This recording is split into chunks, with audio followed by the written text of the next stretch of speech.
right, here we go.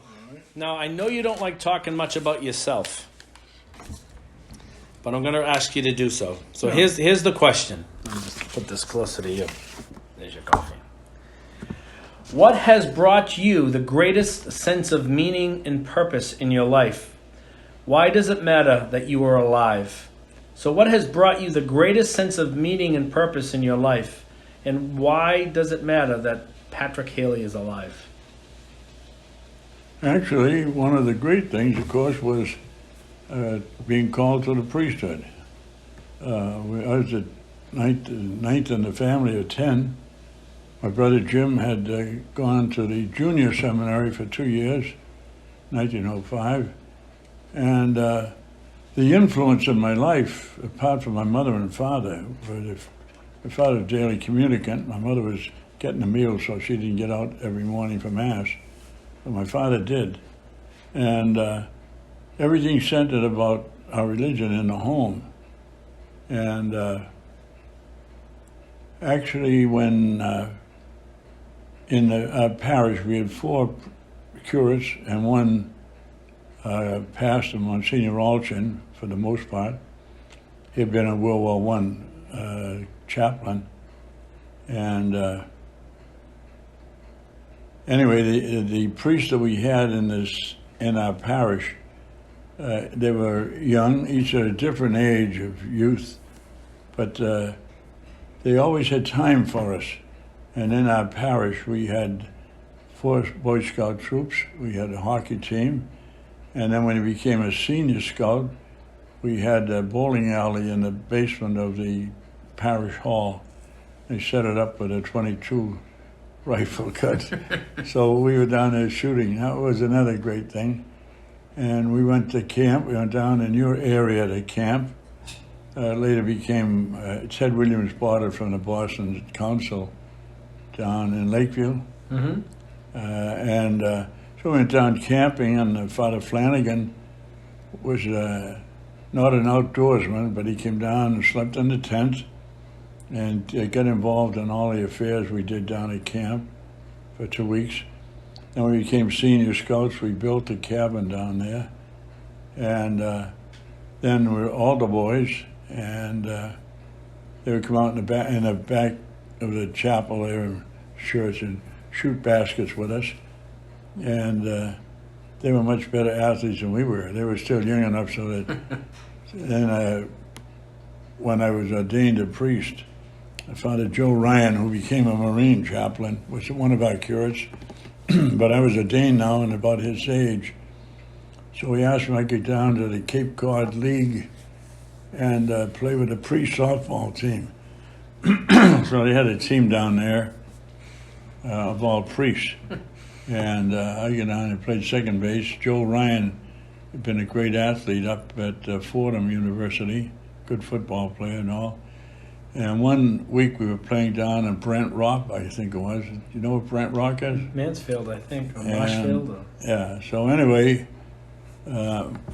we needed one man for the first base.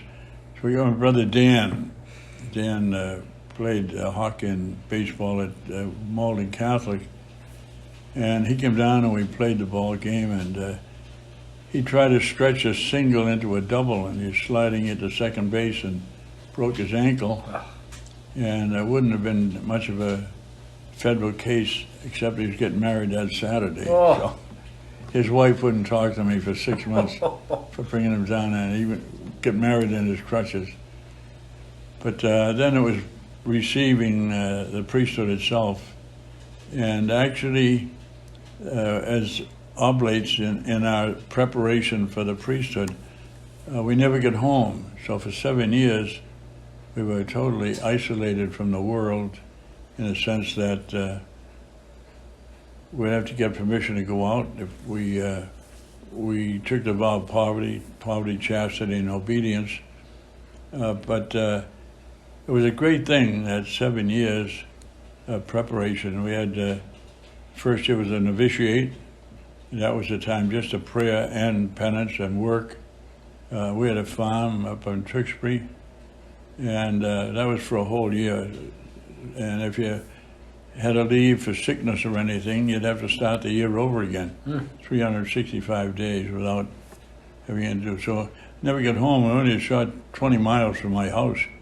For a year, I never get home. They could come and visit, but you limited visitors in Lent and Advent.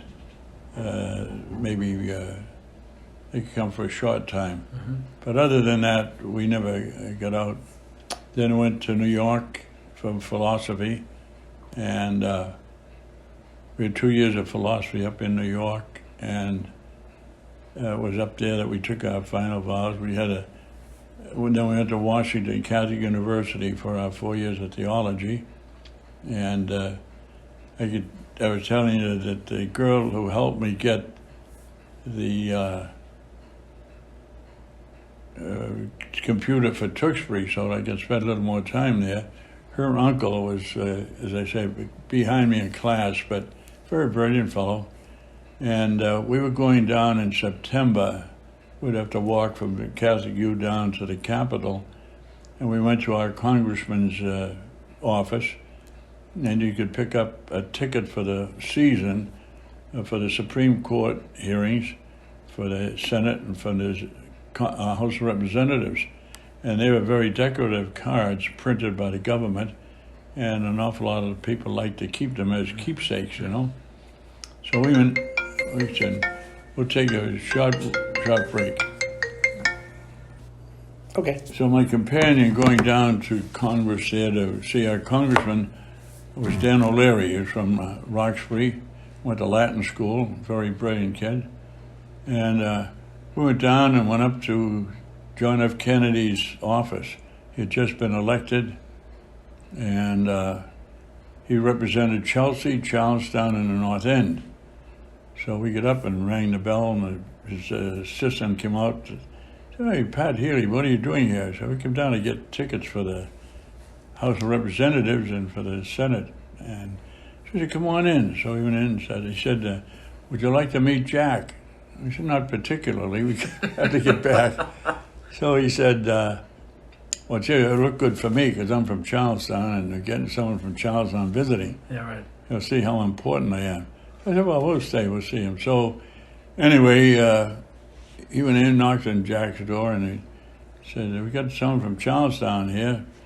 So just bring him in." So I brought him in. He was in his shirt sleeves, unpacking his boxes. He was just taking out of the box the replica of his fast boat, the 109. And then he took out the coconut that he had put the message in when he was shipwrecked there. So we sat down and talked, ate a Coke, and Father Dan O'Leary, he was not a priest then, a seminarian, he said to him, "Mr. Kennedy," Jack said, "You can call me Jack." So he said, "This kid's from Roxbury, as sharp as a tack." I said, "Okay, I'll call you Jack." He said, "What are your qualifications to be a congressman?" And Jack looked at him as though he had two heads. He said, "I'm an American citizen." He said, "Yeah, but suppose you got a bill from some proposed on the corn being grown out in Kansas or in Nebraska. What would you know about corn to vote on that bill?" Yeah, Kennedy said, "I wouldn't know a damn thing." He said, by the same token, when a bill comes up on the Charlestown Navy Yard or anything with regard to bridges here or submarines, Connecticut, he said, that farmer out there in Nebraska won't know anything about those. He'll come to me and say, "How should I vote?" So I said, "What are you doing?" So all the way home, all Dan Kennedy kept saying, "Geez, what a way to run a government." What? So he lost faith in the Democratic government then. So that was, as I said, the seminary was a great experience. We never got home for 7 years. And then I was ordained by the first bishop, first priest that went to the Arctic with the Eskimos. And he came from Lisieux in France, which is the home of the little flower.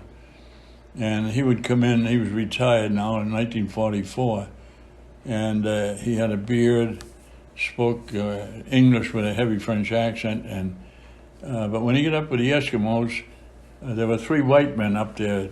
The others are all, one was the Hudson Bay Company representative, and he would buy the furs from the Eskimos. There was a Canadian mounted policeman who was a military governor up there, and then there was the oblate priest, and that was Father Bishop Turkett Hill. He became a bishop, and actually he was up there 2 years without ever having a convert, but the Eskimos would come. He had a little hut that he had built, and they would come in. They had no written language, so he wrote out a dictionary for them, gave them a written language, and then after 2 years, they had a ship that came in only once a year. They had an icebreaker, and they all went along. Nothing. They had to get the supplies just once a year. Send the mail out and send whatever they wanted to send out, and the mail would come in, and that would be it for the year. So anyway, he got a note from his sister with a little envelope, and in the envelope was some dirt from the grave of the little flower. So she was from Lisieux, as you know, a Carmelite, and they moved her body from inside the Carmel outside so that people could come and pray there. They're waiting for one more miracle, so we need 3 miracles for sainthood. So when they brought her out and had the other grave, the bishop's sister, Father Turkett's sister, got some dirt from the grave and sent it to her brother. So I said, "This is a holy nun," and she certainly was a nun. She died very young, but she just never went on a foreign mission, but she prayed for them. And so now she'd been made a servant of God. That's the first step. So he took the Eskimos would come in, and he had a little sitting room, and they'd have something hot for them to drink. And they'd look at the picture magazines. He had some of the Catholic pictures and all, and some of the French publications come in. So they would like to look through those. They couldn't figure how those pictures could get on the paper. So when they were in looking at his stuff, he also had what he called a harmonium. It was like a keyboard, you know, and he could play that, and he played that for the Eskimos. So he sprinkled them with some of the dust from the grave of the little flower. And within 2 weeks, 2 families came, 6 in each family. There were 12 converts. Wow. That was the beginning of the mission. Wow. And it was just after the little flower, you know. Oh, that's amazing. So he called it the priest, and eventually became a Monsignor and then a bishop. So that's his whole territory. So he got a ship himself as the mission grew, and he called it the St. Therese. And he had a plane which went on skids, and the fellow that flew the plane for him had flown with Baron von Richthofen in World War I. And he flew the plane for the bishop, and he said he was doing penance for his sins as a German pilot. He was a German ace. In fact, he was a member of the family from Oberammergau. So I was pastor in Oberammergau when I was in Germany. That's where they had the great Passion play every 10 years. Oh, yeah, sure, yeah. Yeah. So anyway, the fellow flew with the bishop for about 10 and 20 years there. So that was a great occasion in my life. And then when I was ordained, when I first went into the Oblates, I wanted to go up with the Eskimos or the Indians up in Canada. And in that, my reference to the finger of God a lot is that God listens to your prayers and answers them the way he thinks they should be answered, not the way you want them answered. So thank God I never was sent up to the Eskimos. That'd be an icicle right now.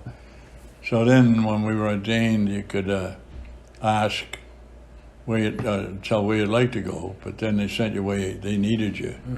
So you had to go where you were sent. So they sent me back to the university. I went back and got a degree, and I went up and taught for a while. And then eventually, when I was teaching up in Buffalo, it was a great experience. I enjoyed teaching.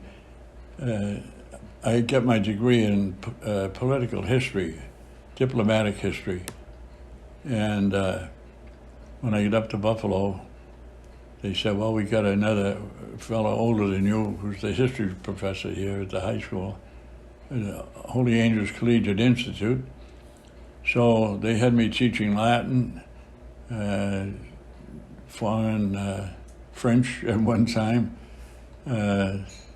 And finally, the chemistry, physics, and physics teacher gets sick the next year, so they threw me into that. So for that, I had to go back to BC in the summer.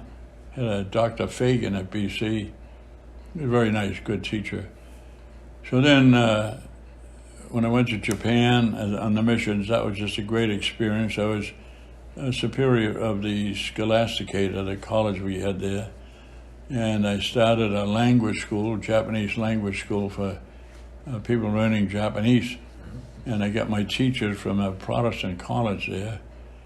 And we had priests, students that came from Belgium, from America, and a couple of guys, Americans, were studying in Rome. So when they came, a couple of our teachers were from the Protestant college. They couldn't understand why these big husky guys, good looking, they're going to be priests. They're not going to get married. No, they're not going to get married. Japanese couldn't understand that. But actually, of course, the Japanese from the 1600s had down in Nagasaki, they had martyrs down there in the 1600s, you know. So anyway, those are all highlights, but there are so many of them after 100 years. Yeah. I could go on for 100 weeks. Yeah, sure, I bet. But No, that's great. did that answer the question? It sure did. Yeah. And then some.